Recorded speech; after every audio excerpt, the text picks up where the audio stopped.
Kadamba news ಫಸ್ಟ್ಗೆ ಸ್ವಾಗತ. ಮುಖ್ಯಾಂಶಗಳು. ಜನವರಿ 24ರಿಂದ ಫೆಬ್ರವರಿ 1ರವರೆಗೆ ನೂತನ ಶ್ರೀ ಗ್ರಾಮದೇವಿ ಜಾತ್ರಾ ಮಹೋತ್ಸವ ಜರುಗಲಿದೆ. ಮಕರ ಸಂಕ್ರಾಂತಿ ಹಬ್ಬದ ಪ್ರಯುಕ್ತ ಶಾಸಕ ಭೀಮಣ್ಣ ನಾಯ್ಕ ಅವರ ಅಯ್ಯಪ್ಪ ಸ್ವಾಮಿ ದೇವಾಲಯಕ್ಕೆ ಭೇಟಿ ನೀಡಿ ವಿಶೇಷ ಪೂಜೆ ಸಲ್ಲಿಸಿದರು. 2026ರ ಕ್ಯಾಲೆಂಡರ್ ಬಿಡುಗಡೆಗೊಳಿಸಿದ ಜಿಲ್ಲಾಧಿಕಾರಿ ಕೆ. ಲಕ್ಷ್ಮೀಪ್ರಿಯ. 30 ಲಕ್ಷ ರೂಪಾಯಿ ವೆಚ್ಚದ ಕಾಲು ಸಂಕ ನಿರ್ಮಾಣಕ್ಕೆ ಶಾಸಕ ಭೀಮಣ್ಣ ನಾಯ್ಕ ಚಾಲನೆ. ಎಸ್ಎಸ್ಎಲ್ಸಿ ಫಲಿತಾಂಶದಲ್ಲಿ ಪ್ರಗತಿಯಾಗಬೇಕು, ಜಿಲ್ಲಾಧಿಕಾರಿ. ಅರೇಕೊಪ್ಪ ಶ್ರೀ ಭೂತೇಶ್ವರ ಹಾಗೂ ಅಯ್ಯಪ್ಪ ಸ್ವಾಮಿ ದೇವಸ್ಥಾನದ ವಾರ್ಷಿಕೋತ್ಸವದಲ್ಲಿ ಶಾಸಕ ಭೀಮಣ್ಣ ನಾಯ್ಕ ಭಾಗಿ. ಜಿಲ್ಲಾ ಮಟ್ಟದ ಭಾಷಣ ಸ್ಪರ್ಧೆಯಲ್ಲಿ ನೀತಿ ಎಚ್. ಭಟ್ ರಾಜ್ಯಮಟ್ಟಕ್ಕೆ ಆಯ್ಕೆ. ಶಿವಯೋಗಿ ಸಿದ್ದರಾಮೇಶ್ವರ ಜಯಂತಿ ಆಚರಣೆ. ತಾಲೂಕಿನ ಸುಕ್ಷೇತ್ರ ಮಡಕಿಹೊನ್ನಳ್ಳಿ ಗ್ರಾಮದಲ್ಲಿ ನೂತನ ಶ್ರೀ ಗ್ರಾಮದೇವಿ ದೇವಸ್ಥಾನದ ಉದ್ಘಾಟನೆ ಹಾಗೂ ಮೂರ್ತಿ ಪ್ರಾಣ ಪ್ರತಿಷ್ಠಾಪನೆ, ಕಳಸಾರೋಹಣ ಹಾಗೂ ಜಾತ್ರಾ ಮಹೋತ್ಸವದ ಆಮಂತ್ರಣ ಪತ್ರಿಕೆ ಬಿಡುಗಡೆಗೊಳಿಸಲಾಯಿತು. ಇದೇ ಶ್ರೀ ಶಾಲಿವಾಹನ ಶಕೆ 1947ನೇ ವಿಶ್ವಾವಸು ನಾಮ ಸಂವತ್ಸರದ ಜನವರಿ 24ರಿಂದ ಫೆಬ್ರವರಿ 1ರವರೆಗೆ ನಡೆಯುವ ಜಾತ್ರಾ ಮಹೋತ್ಸವದ ಕಾರ್ಯಕ್ರಮಗಳ ಸಿದ್ಧತೆ ಮಾಡಿಕೊಳ್ಳಲಾಗಿದೆ. ಜನವರಿ 24ರಂದು ಶನಿವಾರ ಮುಕ್ಕಲ್ಲ ಗ್ರಾಮದಿಂದ ಶ್ರೀದೇವಿಯ ಮೂರ್ತಿಯನ್ನು ಅತ್ಯಂತ ಸಂಭ್ರಮ ಸಡಗರದಿಂದ ಸಕಲ ವಾದ್ಯಗಳೊಂದಿಗೆ ಭವ್ಯ ಮೆರವಣಿಗೆಯ ಮೂಲಕ ಶ್ರೀದೇವಿಯ ಮೂರ್ತಿಯನ್ನು ಗ್ರಾಮಕ್ಕೆ ಬರಮಾಡಿಕೊಳ್ಳಲಾಗುವುದು. ಜನವರಿ 25ರ ರವಿವಾರದಂದು ಶ್ರೀದೇವಿಯ ದೇವಸ್ಥಾನದಲ್ಲಿ ವಾಸ್ತುಹೋಮ, ಹವನ ಹಾಗೂ ವಿಶೇಷ ಪೂಜಾ ಕೈಂಕರ್ಯಗಳು ಜರುಗುವುದು. ಸಾಯಂಕಾಲ 7 ಗಂಟೆಗೆ ಶ್ರೀನಿವಾಸ ಕುಲಕರ್ಣಿ ಹಾಗೂ ಸಂಗಡಿಗರಿಂದ ಸಂಗೀತ ಕಾರ್ಯಕ್ರಮ. ಫೆಬ್ರವರಿ 26 ಸೋಮವಾರದಂದು ಶ್ರೀ ರೇವಣಸಿದ್ಧ ಶಿವಾಚಾರ್ಯ ಮಹಾಸ್ವಾಮಿಗಳು 12 ಮಠ ಇವರಿಂದ ಬೆಳಿಗ್ಗೆ ಶ್ರೀ ಗ್ರಾಮದೇವಿ ಪ್ರಾಣ ಪ್ರತಿಷ್ಠಾಪನೆ ಹಾಗೂ ಸಂಪ್ರದಾಯದ ಪ್ರಕಾರ ಗ್ರಾಮದ ಗೌಡರ ಮನೆತನದಿಂದ ಶ್ರೀದೇವಿಗೆ ಮಾಂಗಲ್ಯ ಧಾರಣೆ ಕಾರ್ಯಕ್ರಮ ನಡೆಯಲಿದ್ದು ಮತ್ತು ಸಂಜೆ 7 ಗಂಟೆಗೆ ಶಾಲಾ ಮಕ್ಕಳಿಂದ ಸಾಂಸ್ಕೃತಿಕ ಕಾರ್ಯಕ್ರಮಗಳು ಜರುಗುವವು.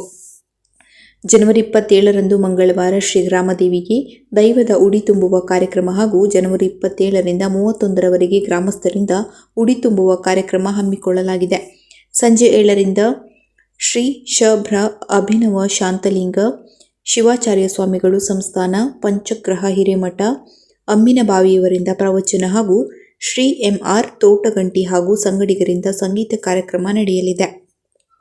ಜನವರಿ 1ರಂದು ಬೆಳಿಗ್ಗೆ 11 ಗಂಟೆಗೆ ಶ್ರೀದೇವಿಯ ರಥೋತ್ಸವದ ಜೊತೆಗೆ ಗ್ರಾಮದಲ್ಲಿ ಶ್ರೀದೇವಿಯು ಮನೆ ಮನೆಗೆ ತೆರಳಿ ಉಡಿ ತುಂಬಿಸಿಕೊಳ್ಳಲಾಗುತ್ತದೆ.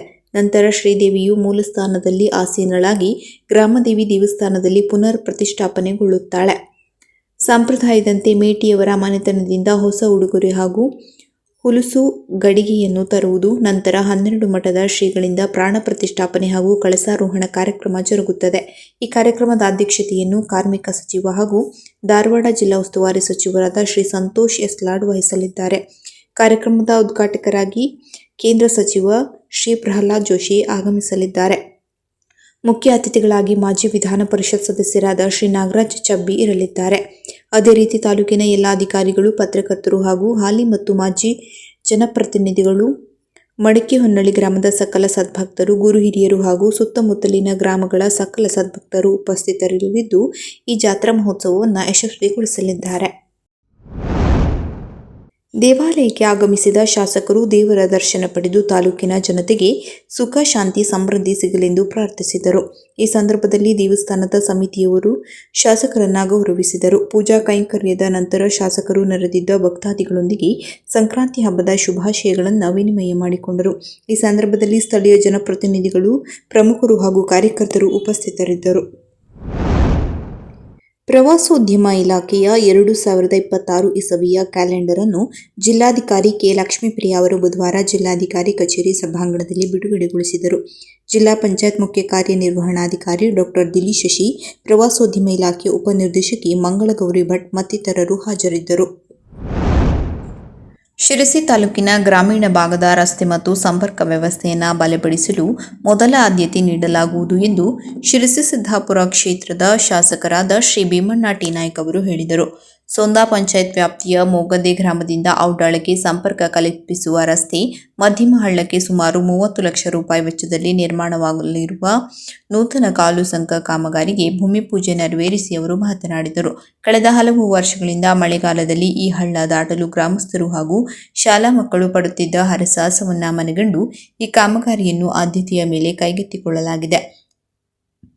30 ಲಕ್ಷ ರೂಪಾಯಿಗಳ ಅನುದಾನದಲ್ಲಿ ಸುಸಜ್ಜಿತ ಹಾಗೂ ಭದ್ರವಾದ ಕಾಲು ಸಂಕ ನಿರ್ಮಾಣವಾಗಲಿದ್ದು, ಇದರಿಂದ ಮೊಗದೆ ಮತ್ತು ಔಢಾಳ ಭಾಗದ ನೂರಾರು ಕುಟುಂಬಗಳಿಗೆ ಅನುಕೂಲವಾಗಲಿದೆ ಎಂದು ಶಾಸಕರು ತಿಳಿಸಿದರು.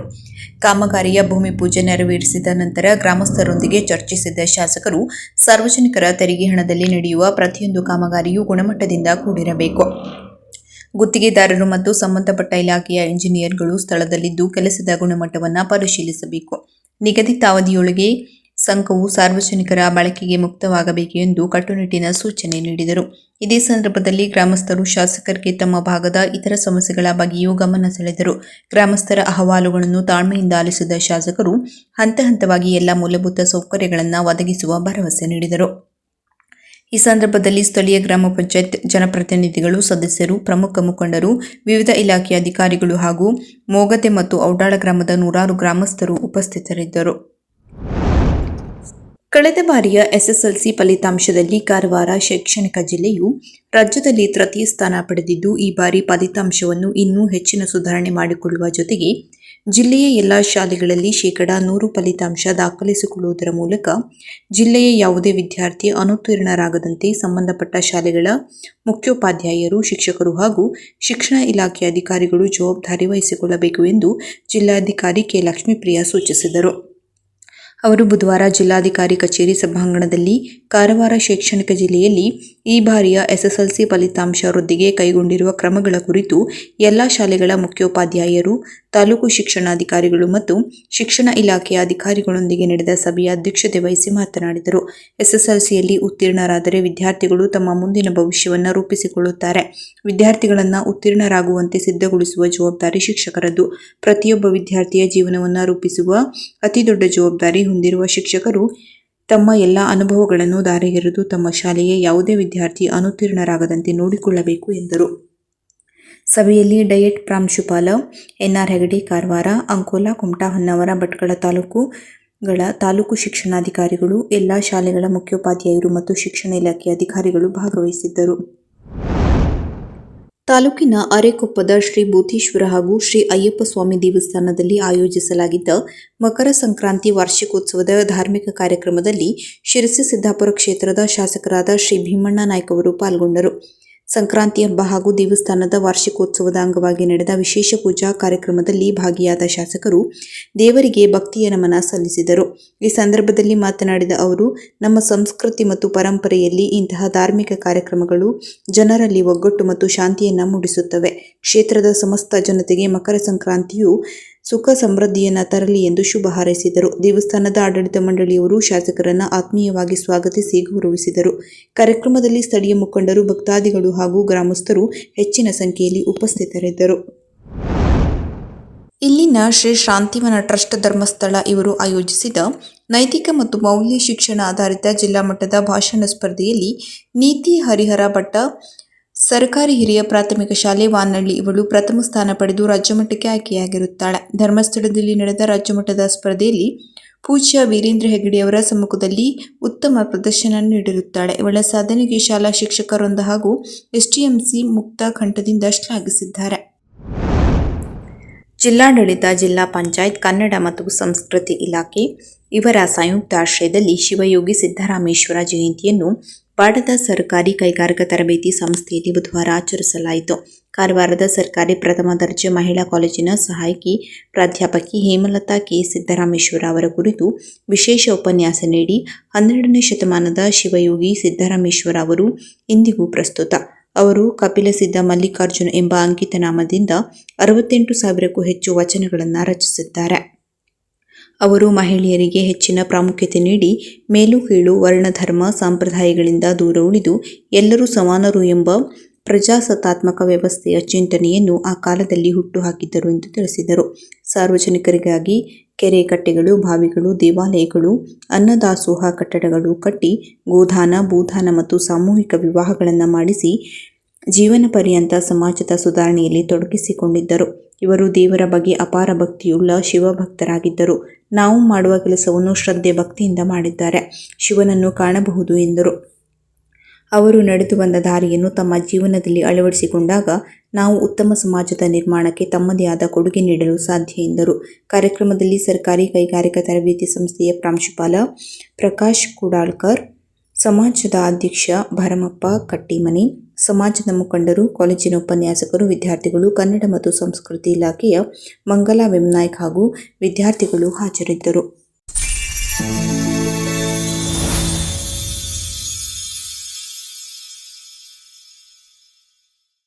ಕದಂಬ ನ್ಯೂಸ್ ಫಸ್ಟ್, ನಿರ್ಭೀತಿಯಿಂದ ನಿಮ್ಮ ಪರವಾಗಿ.